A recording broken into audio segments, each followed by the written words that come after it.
Barb, few. No Tracy, no Tina, Tabitha, Yes, or here. and Amber. Okay, any public participation? Hi, Tracy. Hey, Tracy. Tracy, I'm calling roll. Are you here? Yes, here. Love the purple. Okay, Me. no public participation, then I need a I'm- motion to approve the disposal of records, which is gonna be the right attached sheet. I move. I'll second. Mark, Yes. Barb, Yes. Tracy, Yes. Tabitha, Yes. Amber. Yes. I was waiting on Tina. I'm not saying her name. And just FYI, I did, put us live on YouTube, and now we do have video and audio, so while we don't have any members of the public here, they may be viewing us on YouTube, Okay. so thank you. just FYI. Mhm. Any other business? No. Okay, next meeting, TBD. And Probably next month, because we're really working through old records, so we'll Okay. probably will do another 2-minute. Yeah. okay. we'll get to there. Yes. We're adjourned. As we're transitioning, I'm going to bring, there is a revised agenda, ladies. There's the revised agenda in the Dropbox. So use that one. I added something to it. It may not matter. I've got an extra. We need to slip in another chair here.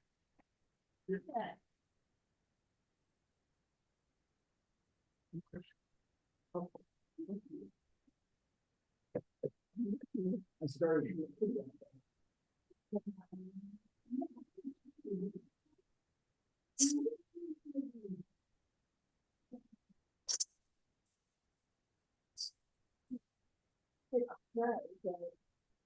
I'm sure we all.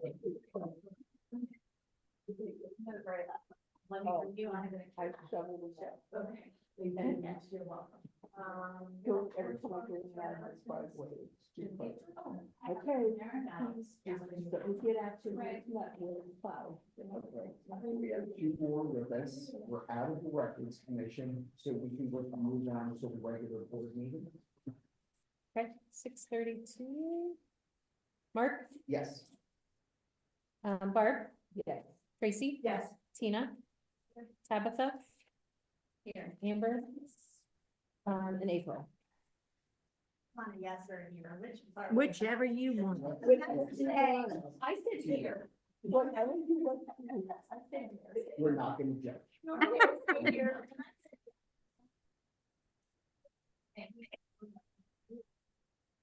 You are here. Okay, any public participation? And I'll pay for that. Nope. Okay. Oh, I'm bad. All good? Sorry. No worries. Then we're gonna need, approval of the minutes of the December 2024 regular board meeting and the 2025 organizational meeting. So I need, approval of the motion. I'll second. Mark, Yes. Barb, Yes. Tracy, Yes. Tina, Yes. Tabitha, Yes. Amber. All right. Hey,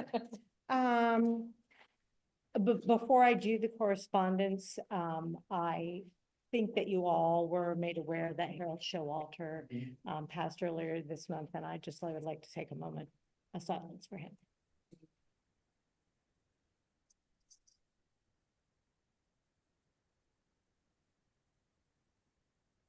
And if you were not able to attend, I did pick up a card from his service. I'll pass that around.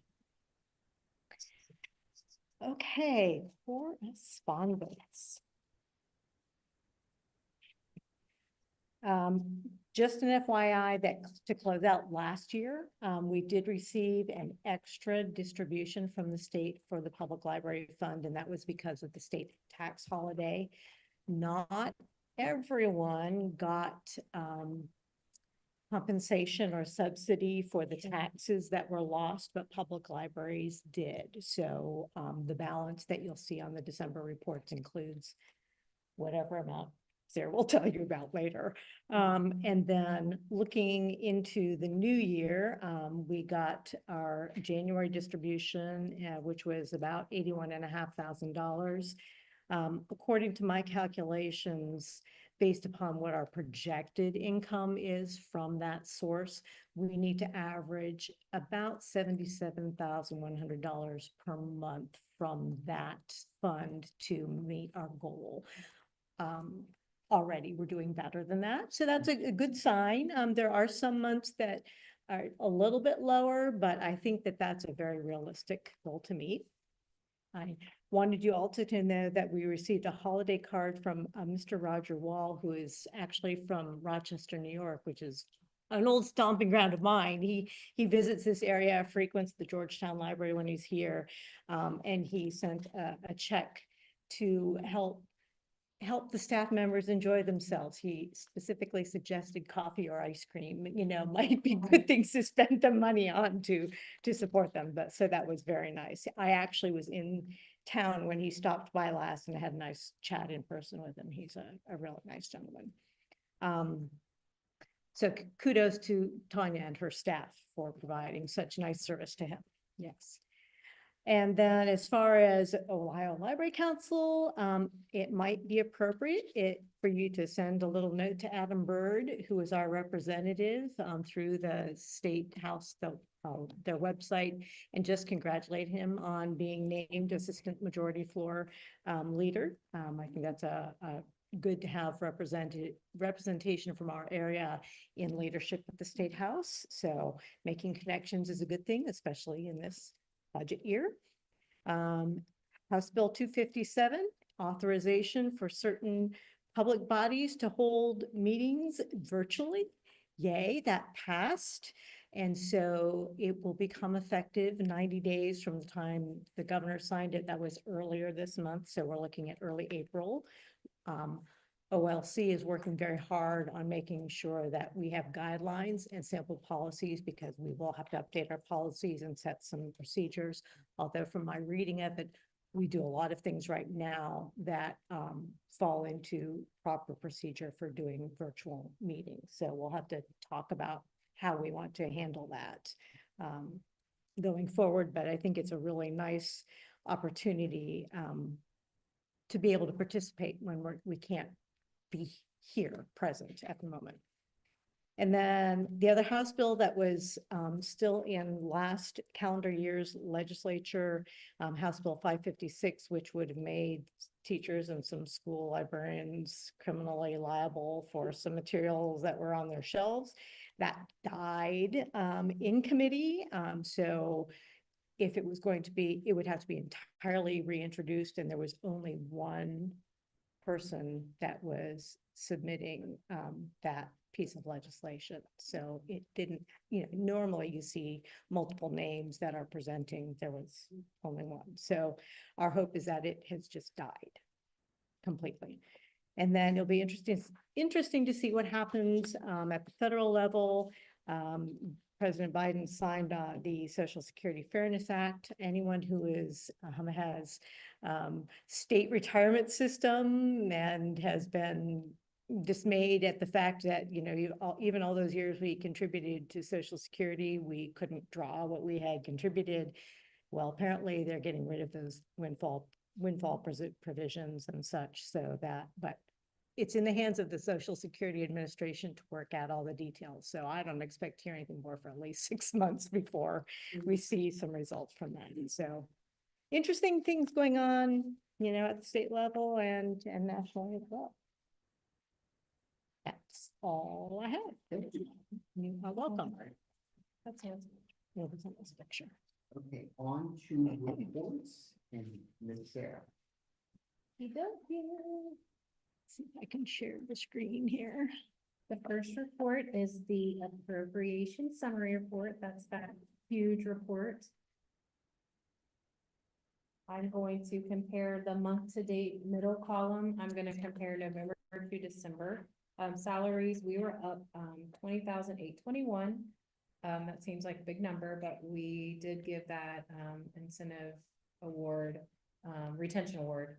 And then we also had 3 extra headcount to our December payrolls. Employee benefits up 3,500, library materials down, almost 2,200. And then purchase and contracted services down, like 9,800. So, month to date, comparing November to December, we were up $12,325.97. The very last, page of this huge report, month to date expenditures, all funds, $351,085.53. That seems like a huge number, but we did a transfer of $150,000. So without that number, we were up $45,258, November, comparing November to December. Next report is the bank reconciliation worksheet.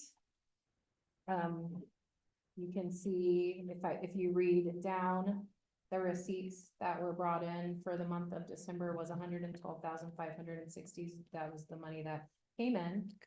Payments going out, $181,268. And then adjustments, this is the biggest adjustment you'll see for the year, $11,534. That was all of our friends, what they agreed to purchase, and then we had a lot of E-rate reimbursements, so. Moving on to the next one. Oh, you have, are you? I'm trying. Oh, I am sorry. trying. No, I that's would've okay. thought- Outstanding payments, that's the third page Payment of the listing. bank reconciliation report. I do have several outstanding payments. Marion and I were able to project what we were gonna pay in order to close a bunch of POs for the year. We printed checks and held on to them, so that's why I have more checks than normal, but I'm not worried about any of them. Cash summary by fund. This is responding very, very slowly. Very, very slowly. As in not even opening it all. Fine. Cash summary by fund, it's just one sheet. It shows all of the funds on the left side. What I'm gonna talk about is the expenditure column. And so for the month of December, expenditures were $169,734.55. There is a negative number, in the cook fund, and that's because I did an adjustment. Next one is the general fund cash flow 2024. And I'm looking at that actual December column. And so for the revenue, what we brought in for PLF, it was $93,672.71. So that included the original PLF and then that small amount that we received at the end of the year that was a little bit over $4,000. And then let's see, a couple columns down, services provided other entities. Sorry, I'm not quite lined up.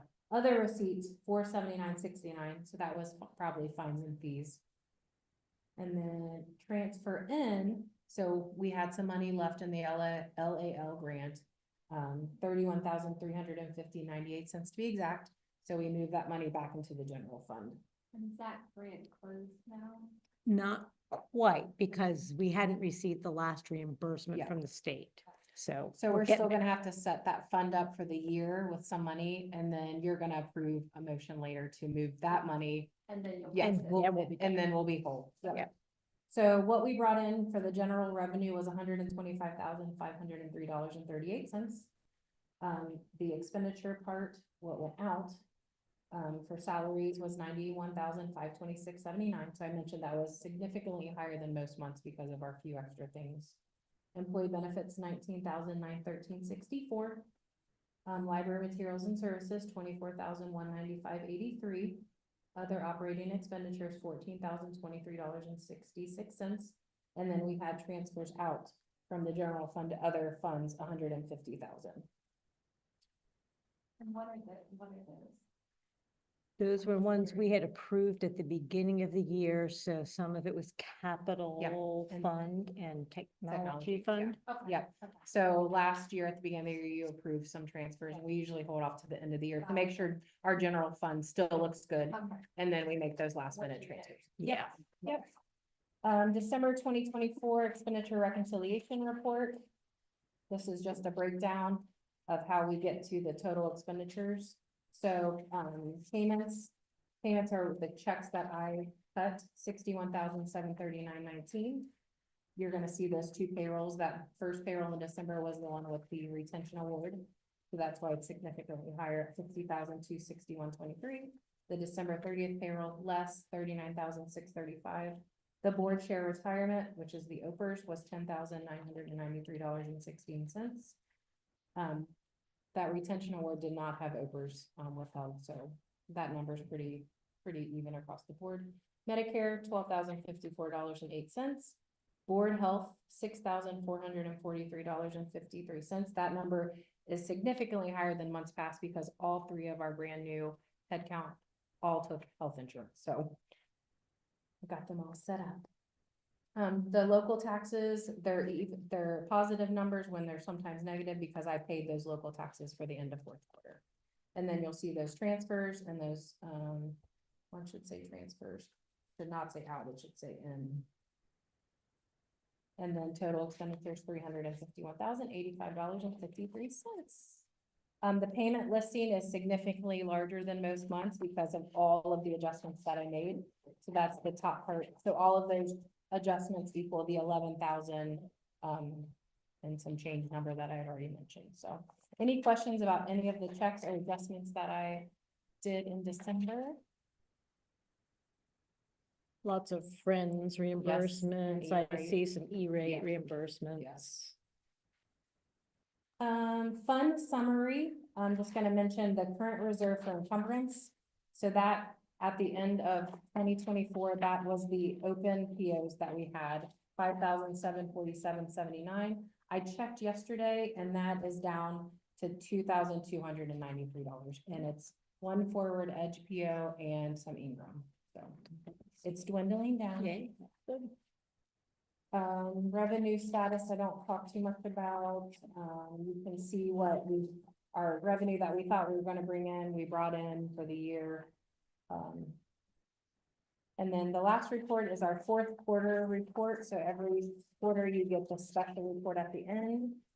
And then, so I'm comparing 2023 to 2024. So, PLF, we were down 52,725, that hurt. And then local taxes, we are up 11,500. Services from other entities, we are up almost $700. Other receipts, this is things like fines and fees, we are up $801. And then we have that transfer in $31,351 from the grant. Bringing our revenue, was just down $8,381 for the year, so. Not too shabby on that. It was nice to bring that money back from the grant. Well, and still in the top three highest of all revenues for this whole Yeah, series of right. 12 years. Right. Yes. And then the expenditure salaries, we were up 65,441, but our headcount was a lot higher this year. Employee benefits up $17,674. Library materials and supplies up $8,642. Other operating expenditures up $3,314. And then we had significantly more transfers than we've had in previous years. So our totals for the transfers were $350,000. So. Any questions about that quarterly report? Any questions? Oh. Yes, sir. I have one question Okay. about the revenue status, Yeah. and I don't know why I haven't asked this. So we made. Which one are you on? I'm Revenue sorry, I'm on status? Revenue Okay. status, page 1. Okay. Interest or dividend. We made 32,000, is that primarily from Star? That's Star, Ohio? yeah. Yeah, Yeah. because we don't get anything from regular like that. checking account. Yeah. That's just- Yeah. That's where I thought it Yeah. was. Yes, People's Bank, I think it's probably around like $70 or $80 a month. So I mean, we're still getting interest, but it's all Star Ohio. Yeah. Yeah. Well, it's a juggle, right? How much money do we need to keep, so our cash flow. Now, I know it's not that difficult to actually make transfers. Yeah. But, that might be something that we want to look at and say, Yeah. okay, do we keep a maximum Yeah. of three I think- hundred thousand Yeah. in the checking and make sure everything else is in Star Ohio to Yeah. maximize our interest? I think we look at it in March when we get that big tax settlement. Yep. That's when we see the most cash flow come in. That would be a good Yeah. time to Okay. revisit that. Sounds good. Okay, I'm gonna need the motion to accept financial and investment reports, approve paid bills, and accept donations. I'll move with the, correction that you're gonna change that to transfer. Oh, yes. Noted. I'll do it right now. Mhm. Okay. Second? Oh, sorry, I didn't hear you. Mark, Yes. Barb, Yes. Tracy. Yes. Tina, Yes. Tabitha, Yes. April, Yes. Amber. Okay, we're gonna go with a couple or a series of additional motions. I need a motion to approve the transfer of $25,831.85 from the ODELAL Fund 2010 to the General Fund 1,000, and that is to close the grant fund. So I need a motion for that. Mark, Yes. Barb, Yes. Tracy. Yes. Tina, Yes. Tabitha. Yes. April. Yes. Amber. Yes. All right, next, I need a motion to approve the transfer of $24,352.74 from the Georgetown Renovations Fund 4006 to the General Fund 1,000 is for the monies remaining from the purchase of the 204 West Grand Avenue. Just a quick question, do we plan on needing that money for anything else we're gonna be doing here? So we had put $150,000 from the general fund into it specifically for that purpose. And so I feel it is the appropriate thing to do to move the remainder back to the general fund. And then just like any other building, when things need to be done, we need to find a way to do it. I think it'd be unfair to the other buildings to leave that amount of money sitting in the Georgetown fund. Exclusively for. Yes, yeah.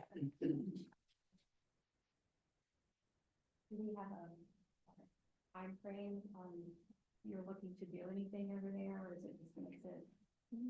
Let's let the snow melt and then, and then just, and then again, make it through. Yeah.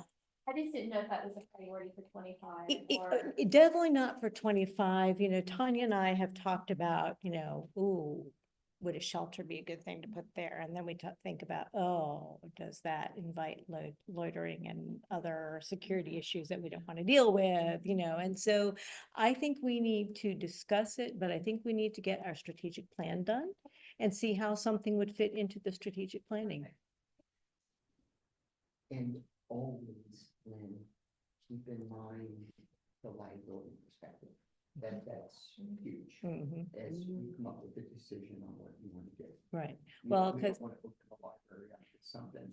Right, so instead of like a permanent picnic shelter, we could leave it just green space and bring in like bouncy houses and. I was gonna recommend a series of older trampolines. That's even better. Ones. Yeah. Over the top of swimming pools. And then maybe a shelter for German shepherds and pit bulls. That's Even better. That's the insurance to be coming. For a lot line, so. But we do need a motion. Yes, we do need a motion. Right? Yes. We still need a motion. Okay.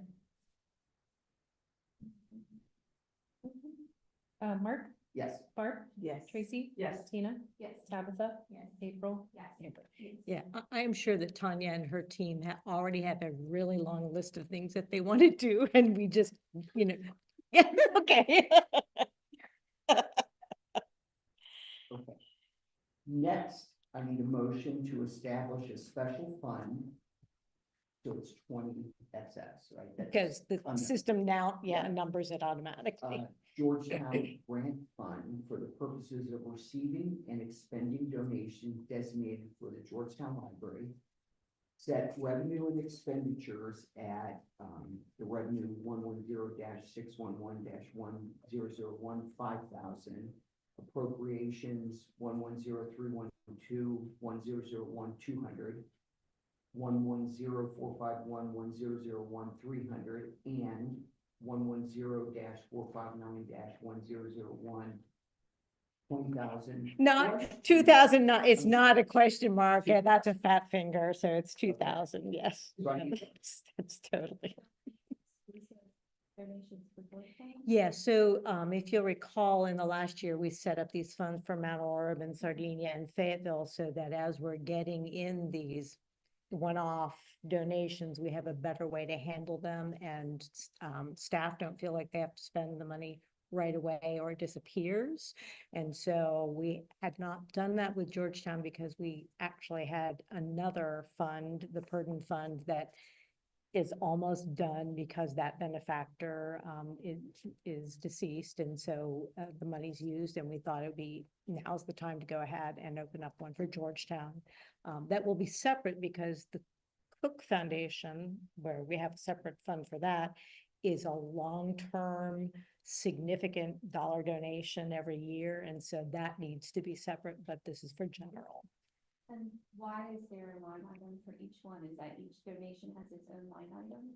Those are the account codes. Those, yeah, so 312 is like meeting and travel expenses. Oh, okay. 451 is general supplies, and 459 are programming supplies. And so when we say that we're gonna get money in, we also have to say that there's a certain way we're gonna spend it. And it is typical. Right.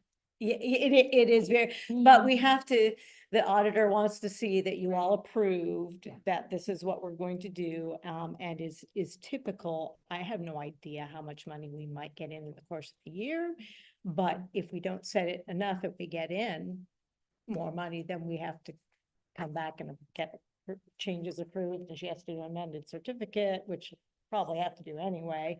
But typically, I do not ever show us spending as much money as we get in. I never like to do that, so. And if you get more money in, we don't have to approve. So for example, if 1001 is 5,000, but you actually get 10,000, we don't have to approve that. Only if you spend more than what's allotted. Yeah, eventually you'll have to approve all of the final numbers for the auditor, but that comes at the end of final the year. preparation. Yeah, Sorry. I'm no, it's good questions, great questions, great questions. So I'll move. Okay. second. Mark, Yes. Barb, Yes. Tracy. Yes. Tina. Tabitha. Yes. April. Yes. Amber. Yes. And Tina, I just put an updated report and dropped off. All right, the final motion is a motion to approve the 2025 permanent appropriation. So in November, you approved the temporary so that we would have a budget to start with on January 1st. And it has been the process that the county auditor wanted.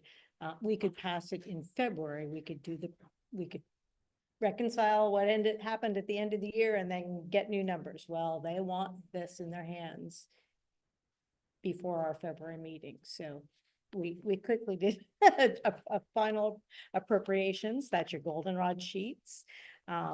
If you happen to be one of those people who like to look at numbers and compare things, I'll just give you some general changes between November's version and the 2025-01 version. So at the bottom of each of the pages on the left-hand side, you'll see that's the date this was updated, 2025-01.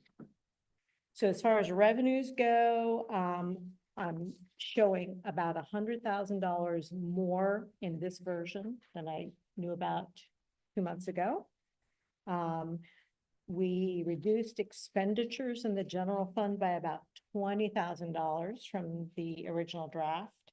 And that new page that I gave you this evening was that new goldenrod page. Okay, that's actually your new page 2. So the one that says general fund 1,000 spending plan at the top, should be two-sided, or maybe you got the printing that was single pages, I don't know, but the second page of the spending plan at the very bottom right should have a balance carrying over into 2026 of $412,402.10. That's the correct sheet. My goal was to get our budget, our spending plan to reflect the fact that we need to eventually increase our minimum fund balance to about $400,000 rather than $350,000. And so I'm able to show that now based upon what we show coming in and what we show going out. Yeah, so, and then special funds, you will find eventually the Purdon Fund. I'm not gonna go over each one of these pages, but each one of these is a special fund. The Purdon Fund, that's the one we're using up and it will go away after this year. Technology Fund, we transfer money into that every year, and you can see at the bottom is that we're planning on transferring $10,000 into it, probably close to the end of the year. Cook Grant, that's a foundation that gives regularly for the Georgetown Library. Millicron, they've been giving to us regularly for at least 5 years, I'm thinking.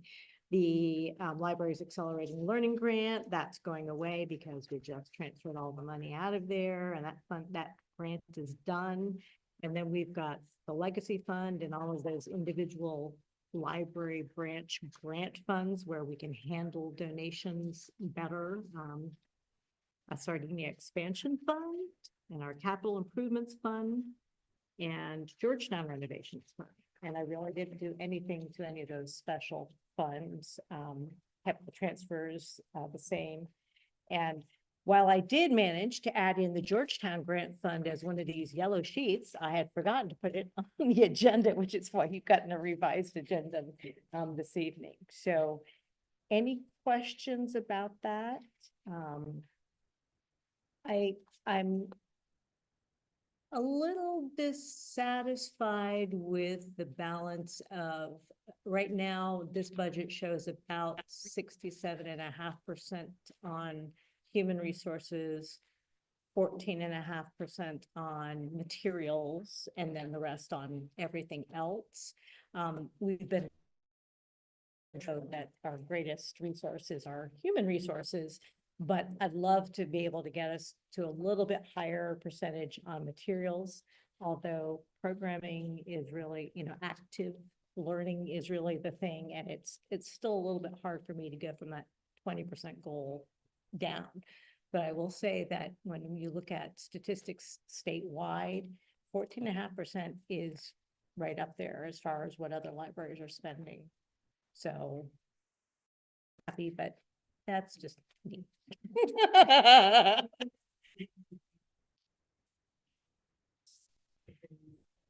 It is, because what I see is, human resources are not going to get any less expensive, if we want to retain and keep good, not just retain employees, but recruit good employees and continue to develop them. It's not going to get any less expensive. But how do you keep that under control without sacrificing, benefits that you're trying to provide and weighing all of that. So I don't know if that really. What about materials? Yeah. Since you're down 40%, is that cost materials? Well, some of it is because of the increased prices, but it's also because we really believe that we should be spending more money on supporting the staff who are delivering the learning experiences. It's specifically intentional. It is absolutely intentional. I just, I'm a little uncomfortable with it yet. That's me. Any questions for Lynn? If not, we need a motion.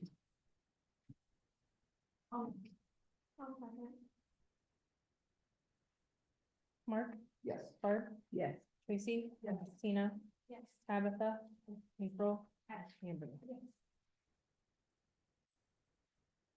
Okay, on to building reports and statistics, and just remind everybody on this here present, if you have any questions for her at Georgetown. Is Heather on? Oh, sorry, in the flurry of starting this evening, Heather found out about 3 o'clock that her son Mason was getting inducted into the Honor Society tonight.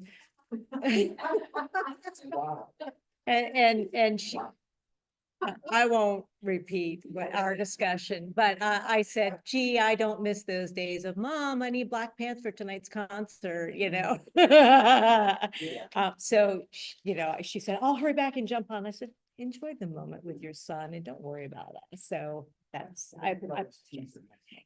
absolutely. So, but you do have another manager. Yeah. I said something. Okay, did you? Yes, I yeah. didn't point out, Okay. but she asked me to point out. Oh, is that it?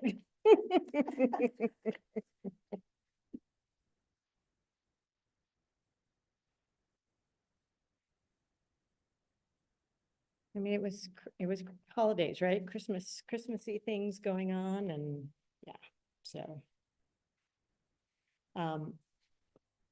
Wes is also with us online, but I don't know his microphone or other capabilities, so I'm not gonna say that he can answer any questions or tell you about what went on in his building in December, but. I can provide some insight as needed. Hopefully I I'm hear not him, too but- loud. Hold on, let me, you're not coming through very well, Wes, and let me see if I can adjust my audio settings. I might be able to adjust mine as well here. Well, the mic- Is this for the Chinese New Year? Yes, so this is the Destiny Teens program, and it's tomorrow evening in this town. That is so cool. Yeah, that is really neat.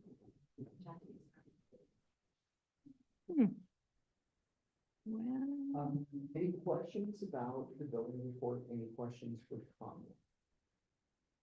yeah, I wish I could tell you to, but for some reason now my computer, while it's showing the screen, it will not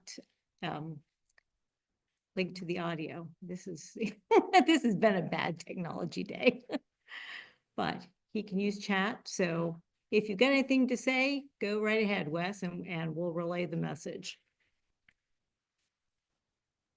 And if you let AI tell you, or AI work for you, that's even better, right? Okay, but yeah, I've actually seen some blips on the screen as we've been going through this evening, and so my technology is just not working very well. Well, if he says something later on, I'll pass that along, but right at the moment, there's either I'm frozen, he's frozen, something. And I guess statistics. Okay, statistics.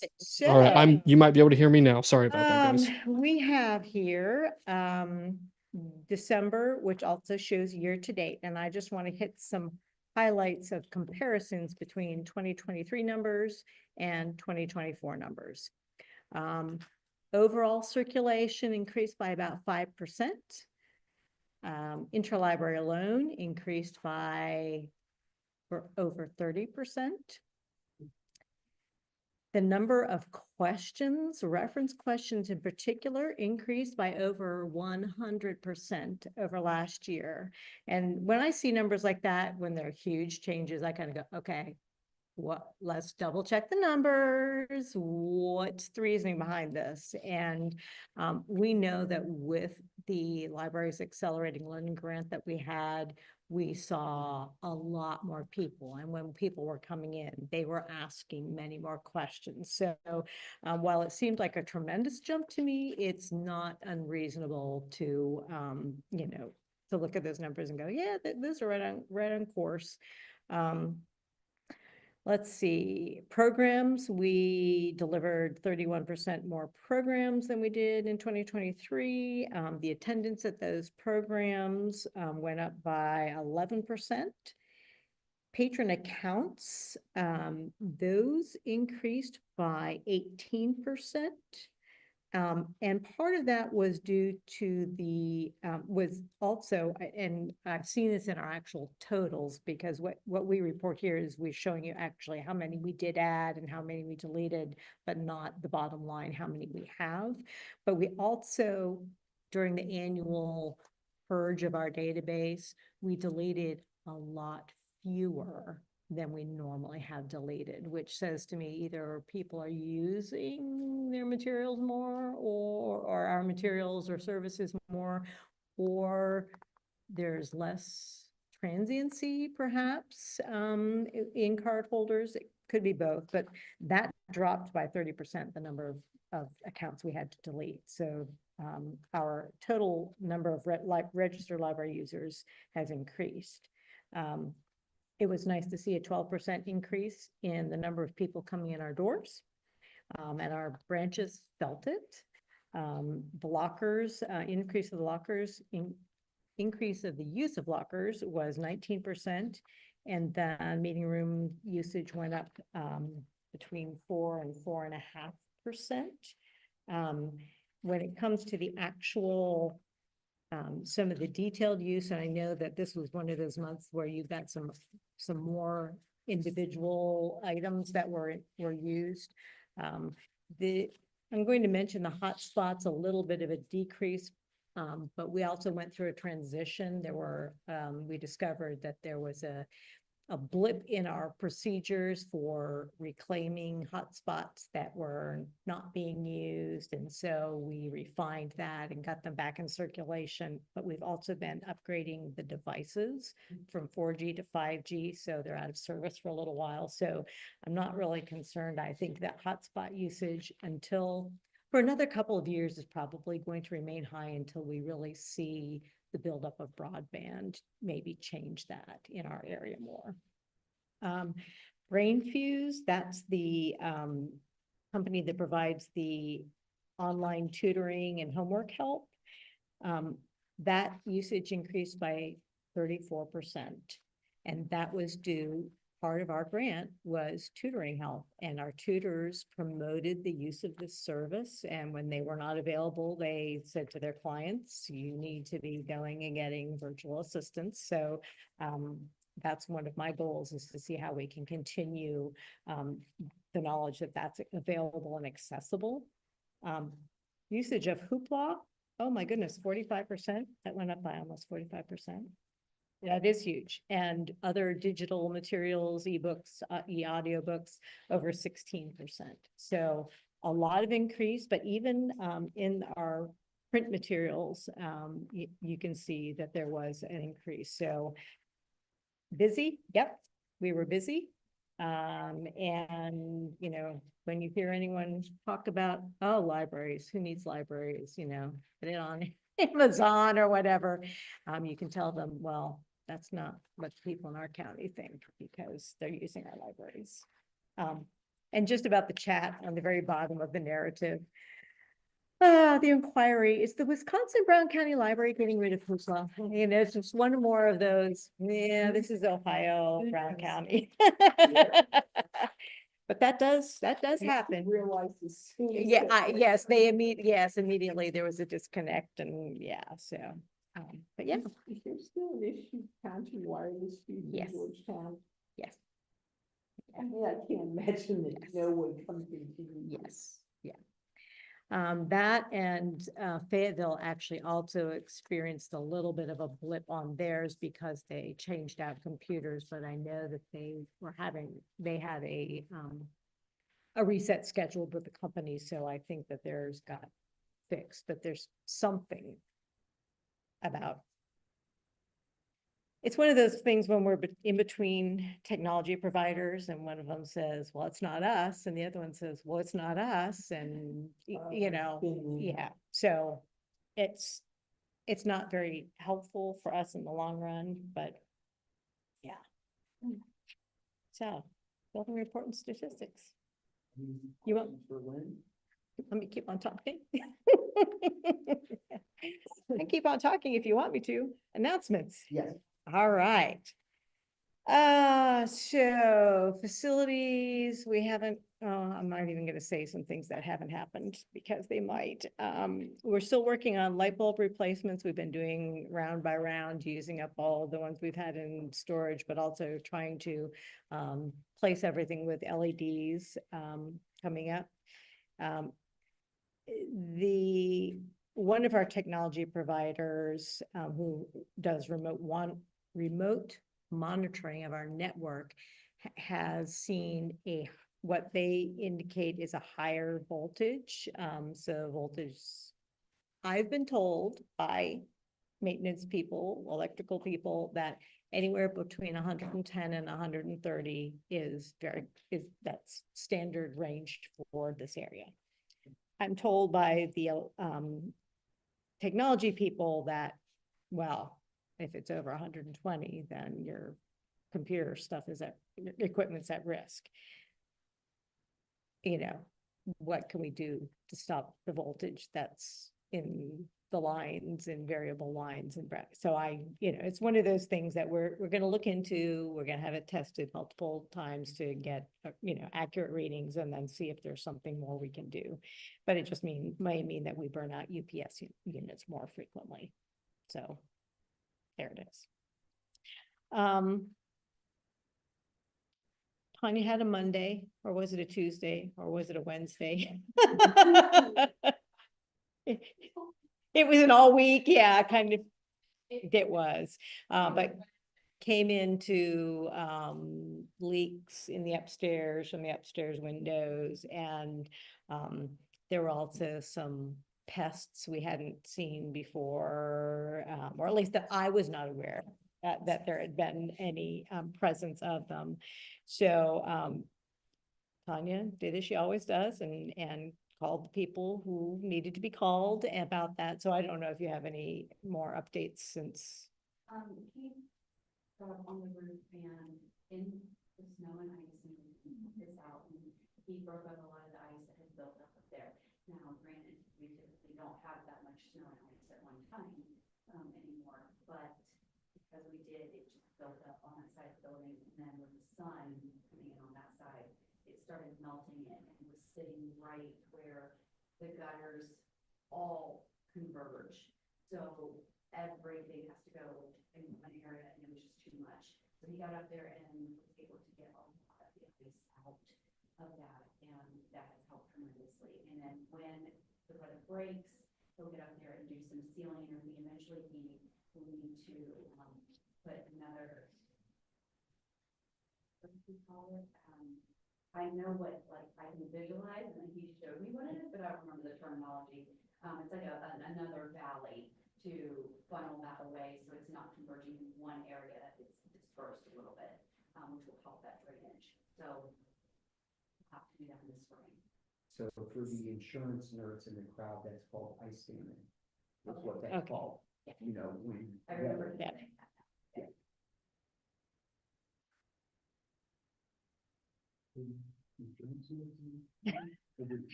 You're carrying it for us, Mark, here. You're carrying it for us. So, and then we also had a couple of incidents with the front door here. I'm going to be very careful in case there are people watching, the public is watching, so I don't say anything that might,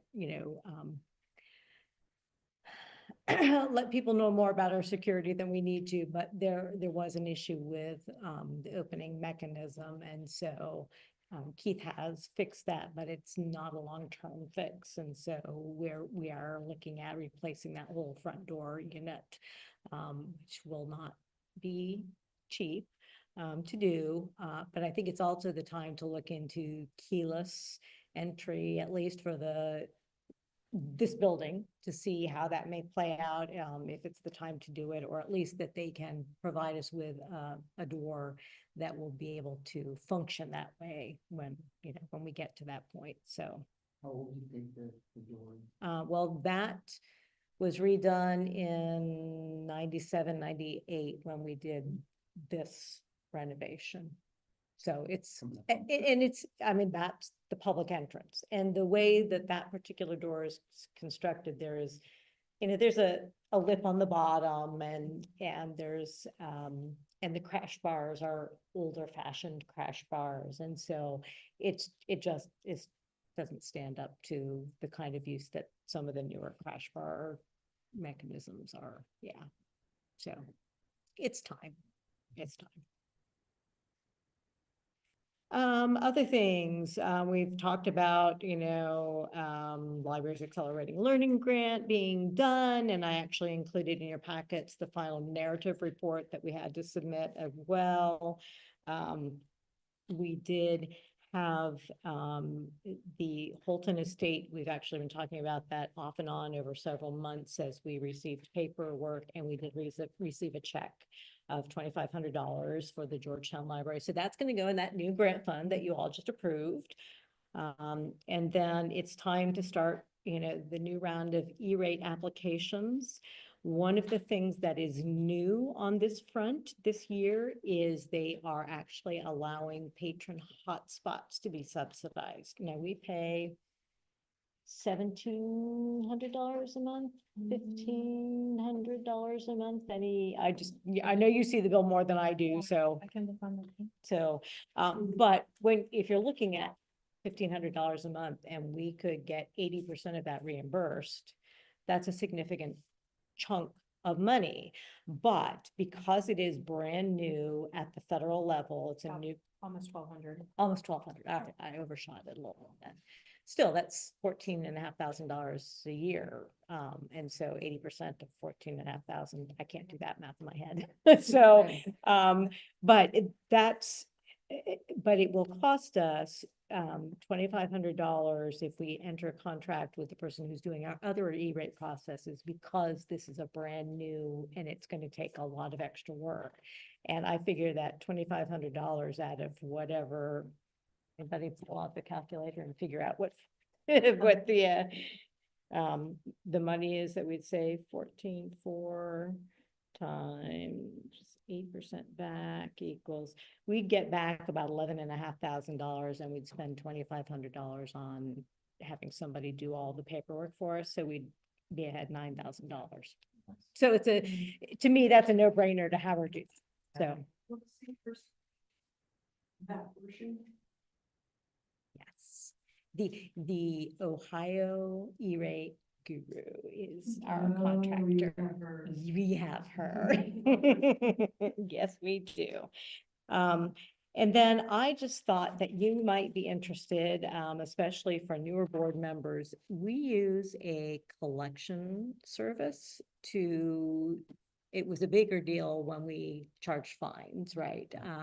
But we still use their services for getting back materials that have disappeared and never been returned. And this company called Unique Management their specialty is libraries. They are really interested in making sure that the relationship between libraries and their patrons is not harmed in the process of getting the materials back. And so we've been using them for, oh my goodness, 20 years. Yes, I think it was 2001, maybe, when we started using them. But I wanted you to know that they just sent our annual update, and we're getting an 8-to-1 return on our investment. So yeah, that's really good.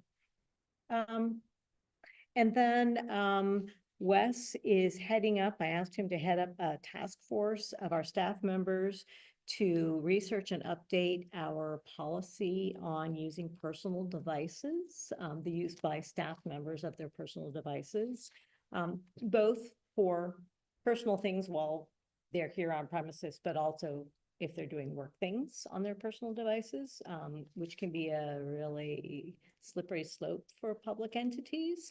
And so we did set up policies back about 2020. We maybe have done a little revision in between, but it's time to look at them again. And so he's heading a group of 4 people that are reviewing our policies and doing research. And just like we did several years ago when we had them researching benefits and making some recommendations, we'll probably have them bring some recommendations to the board so they can learn the whole process of what it takes to create a policy. And yeah, there's that. No question. They have to keep it separate. They have to keep, Yeah, I mean, you can't, even in corporate America, there's that fine line. there is a fine. Where everybody has the internet, and there may be some things at work that you can hop on the internet and look. It's best just to keep that clean. This is why I have 2 thumbs. Okay, okay. It's, I mean, typically nothing's happened, but temptation and oops and. And then a password gets exposed. Yeah. Right, right. There are all those kinds of dangers, but there's also the danger of if you're using your personal phone and doing work things and something happens and, oh, we need to take that device because we need to do whatever, collect evidence, what your life might be taken out of your hands if you, if you live with your phone, by your phone. So, there are a lot of dangers, but I think it will be a very good learning experience, both for Wes as a new manager, but also for the staff members who are involved, because what they research and discover, often then gets shared with their peers. And so it's a really good educational opportunity for everyone to understand it's not just the board or Lynn saying you can't do this. There's real reason behind it, and it's better if they're the ones that are actually discovering all of this and coming to terms with it, making some recommendations. And if we have policy and something weird happens, then we have our bases covered. Yes, Yes. that whole liability. You are such a downer, Mark.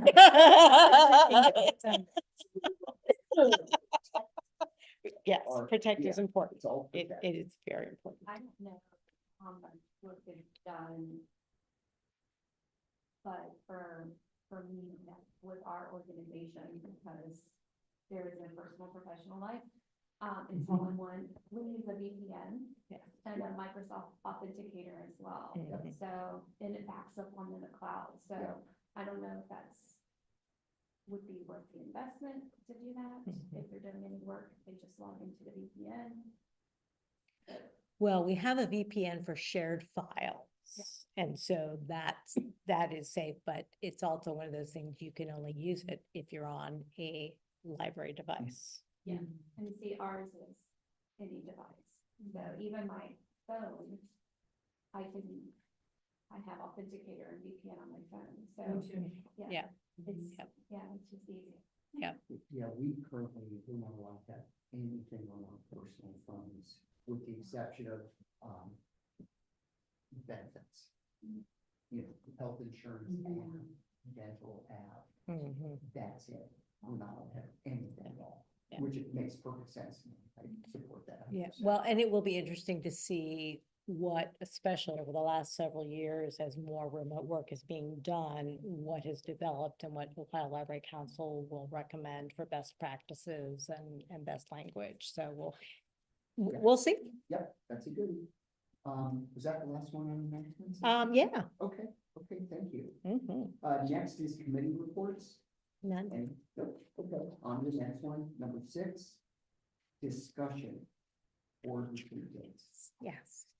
So as we are progressing with our strategic planning, one of the pieces of that is all of the surveying and interviewing is going to culminate with information to the board because this is the vision body. You're the ones who set the vision and help us identify what the priorities are for actually writing the strategic plan.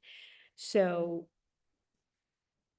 there has to be, we had decided that a Saturday, a half a day would be the best way to handle this. And so we need to look at dates for that to happen before summer occurs. Andrew, Whitis, our consultant, Whitis, right? What, anybody? Whitis, did he say Whitis? Whitis. I think it's Whitis, okay. All of a sudden I'm blanking thinking, I know he said something and I was thinking of it the other way. He gave me 3 weekends and this is his preferred order. And they actually happen to be all in the right chronological order.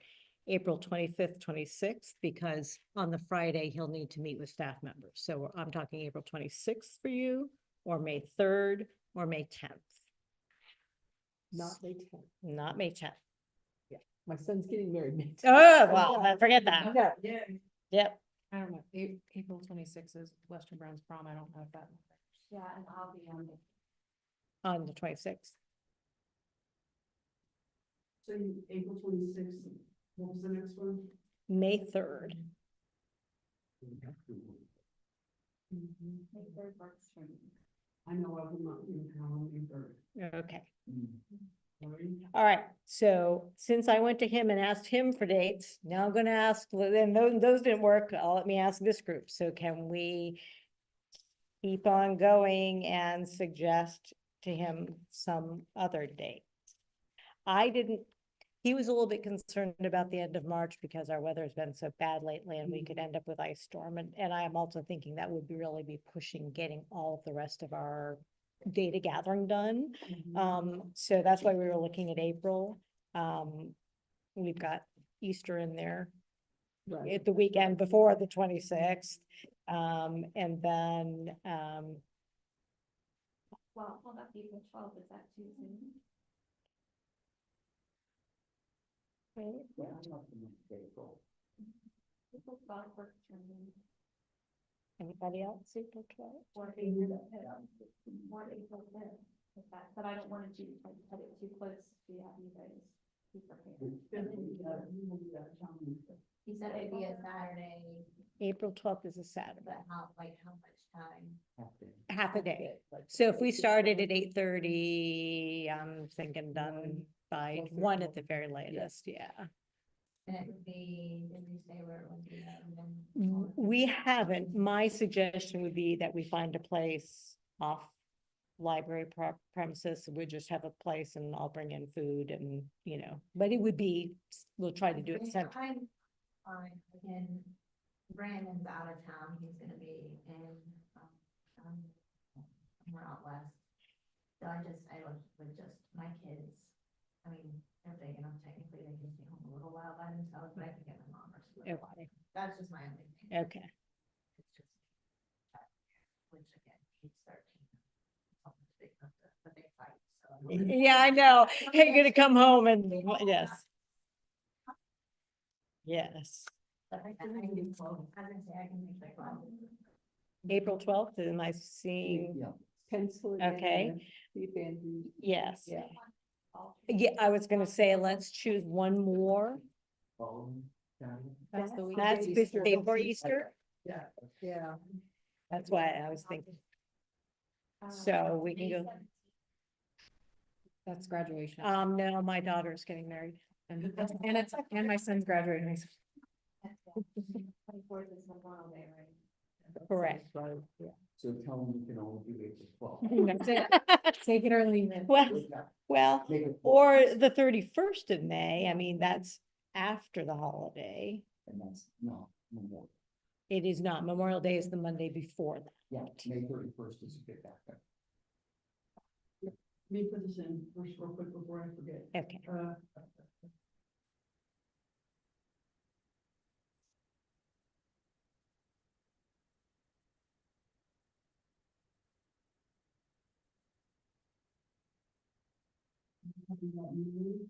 Yeah. April 12th or May 31, I think are the dates that we came up with as, May 31. well, no. I would be available the 10th. To the 17th. May, oh, Uh-huh. well, that we have, 24th right before. right. At the 10th and the 17th, we have, one person has a wedding and then Oh, a daughter and a son. And then, Right. yeah. Yeah. How about, do we want to go to June 7th? Just give him the April 12th. What about late March? There was some concern on his part about the weather in our area, that it's even then might be, Okay. I mean, I 29th, I think, March. of March. Yeah. I mean, Yeah, If we're gonna be done by like 1 o'clock, Mhm. yeah. because I'm taking my son to the stir. okay, What a great. What a great. done by 1. And I think that would be the goal, would be done by. Plans, yeah, I'm hoping I'm not here. Yeah, yeah, Just in case. okay. Okay, As of now. Okay. All right, so maybe March 29th as a, maybe. Second choice. A soft. Soft, maybe, okay. Yeah, But we have a date and you have a backup date. So. yes, let's go with okay, that. so I will. Yeah. Yeah, he had not listed that one, so I'll have to get back with him and see whether, but that seems to me to be out of the weather thing, and so, yeah, so. All right, I will get back with Andrew. Thank you. Next is a discussion on the mileage reimbursement rate, and Lynn did give us a handout, which is going to be, what color is it? Cream, buff, tan, ivory, pick a color, I don't know. You know, the paint companies just change the names every so often, they don't change the I think there colors. are some shades of white there. Oh, lots. Oh. I know, Yes. I have, which is crazy. So, our policy has been for several years now that whatever the IRS declares as of the 31st of December is what we accept as our mileage reimbursement rate. And this year it jumped again, it hit 70 cents. So that's the going rate for now. But as I'm looking at budgeting and into the future and looking at the fact that, we don't have any way to make more money. We are really dependent upon the state and our local taxes, that we have to be looking at every one of our operational things to see where we can save money. Also, when I went to look at some grants from the state that we are interested in applying for, and they've set their reimbursement at 52 cents a mile. And ABCAP reimburses its employees at 50 cents a mile. I just am a little concerned that us following IRS this directly is going to run us into a bad place financially. So,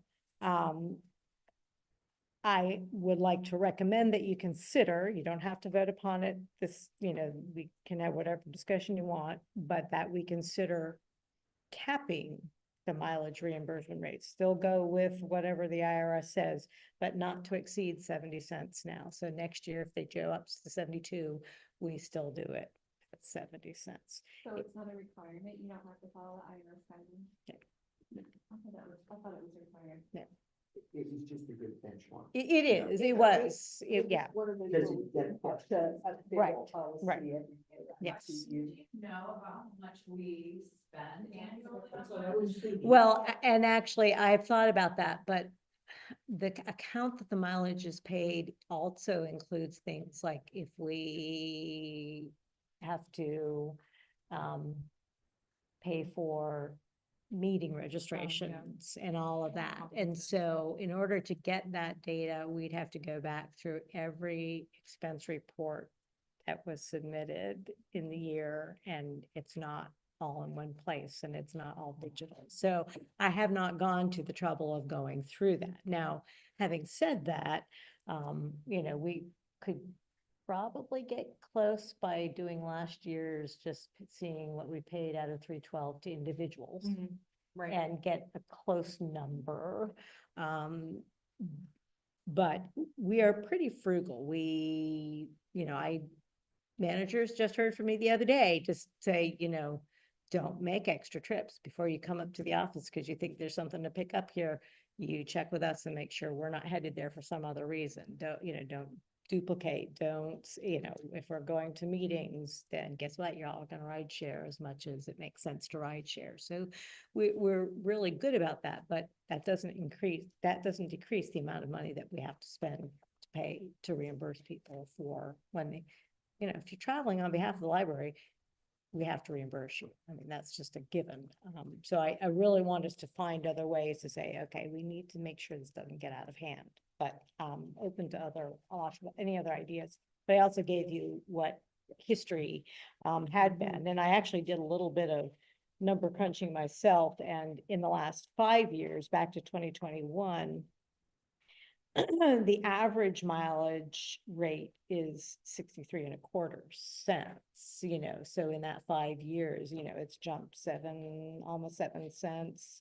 But I also look at the, what does the IRS authorize for charity use and for medical and military moving? Yeah, And I look at that and I go, what? How is that?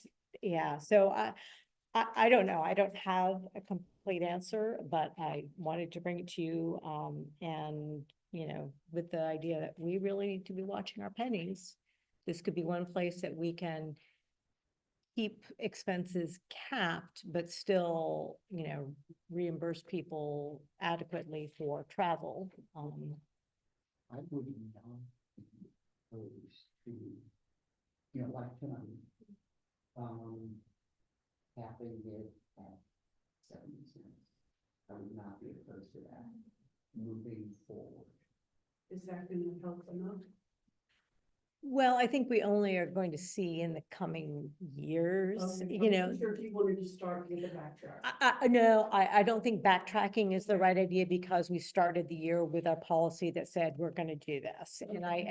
And so I don't think that that's the right thing to do.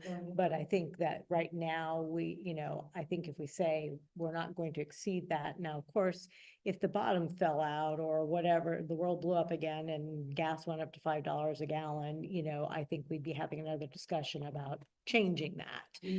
But right now, I don't see gas prices, while they've fluctuated a little bit in the last, 10 days, they're not as high as they were, even some years ago, but the rate, the reimbursement rate keeps increasing.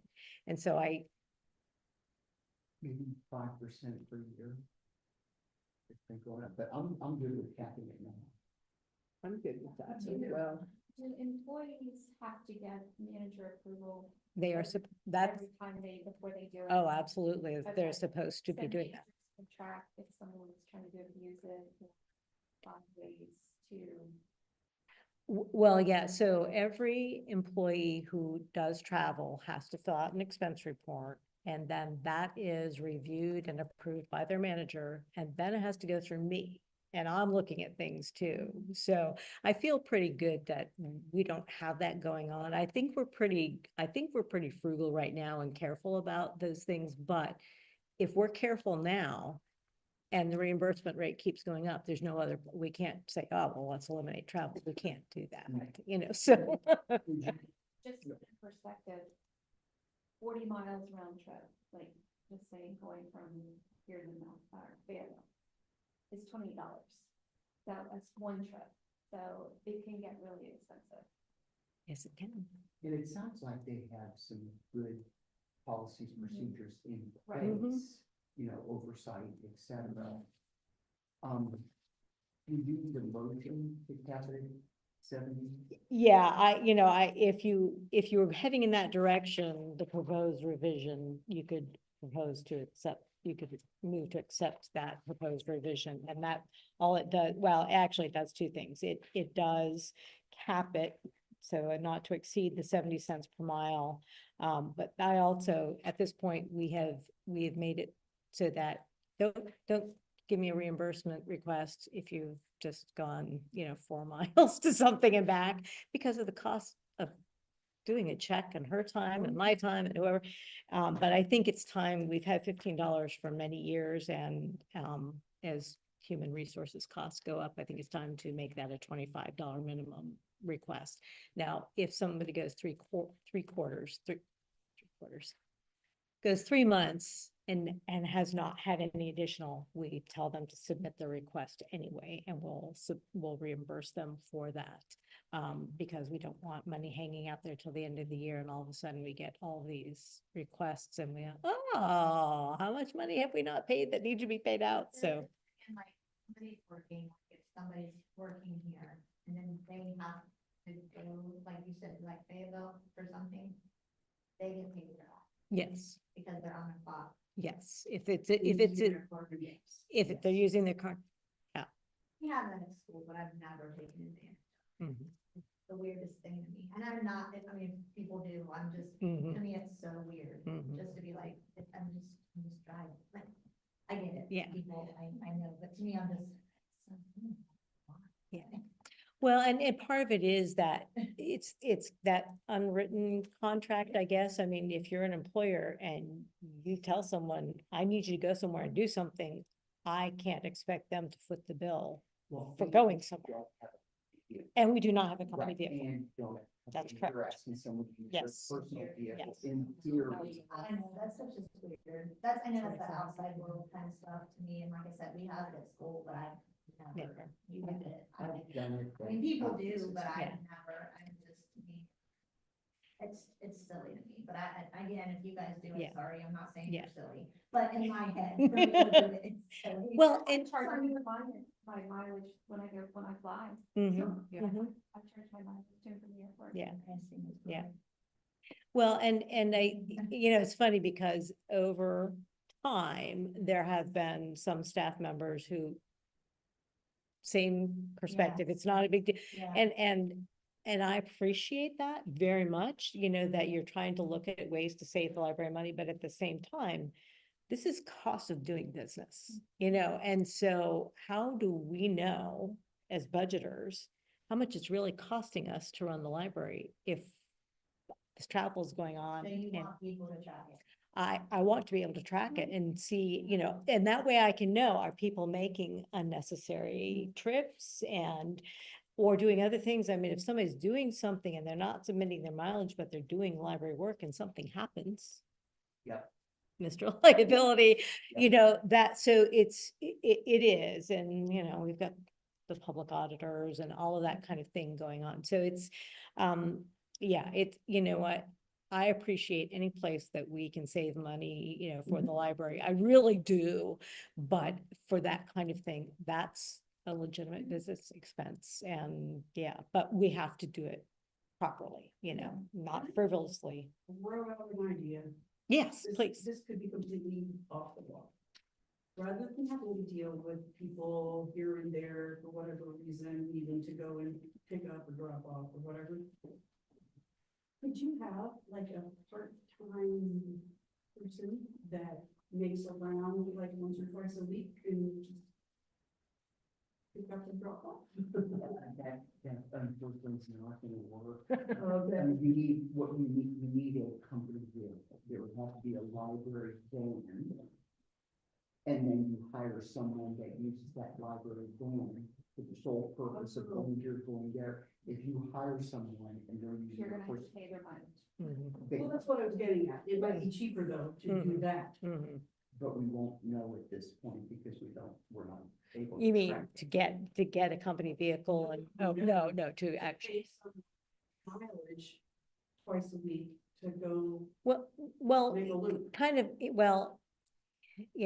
we kind of do that in some ways in that, okay, hey, we've got some boxes starting to pile up in cataloging. And so, okay, is there someone who can go drop those off, pick things up at, whatever. So we don't do it regularly because we don't have enough, our business doesn't, I can't say, okay, Tuesdays you're gonna do it because I might not have anything Tuesday to send.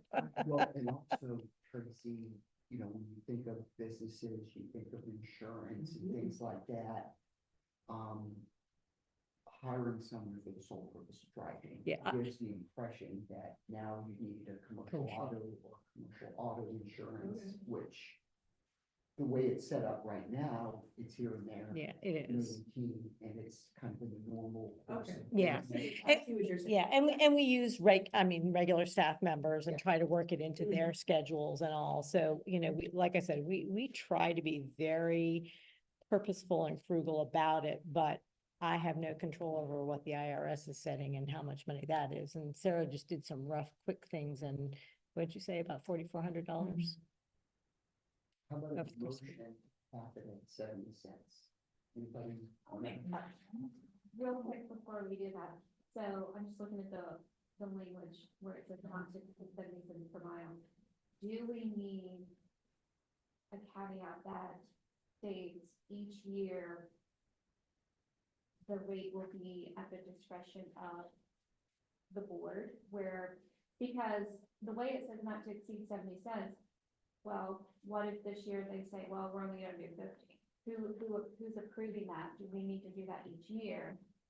Or do we put in there, each year, the mileage will be reviewed and agreed upon by the board of directors or something? I don't know. I think Lynn is just wanting to cap it, period. Yeah. That's it. It's correct, it's just 70 cents done.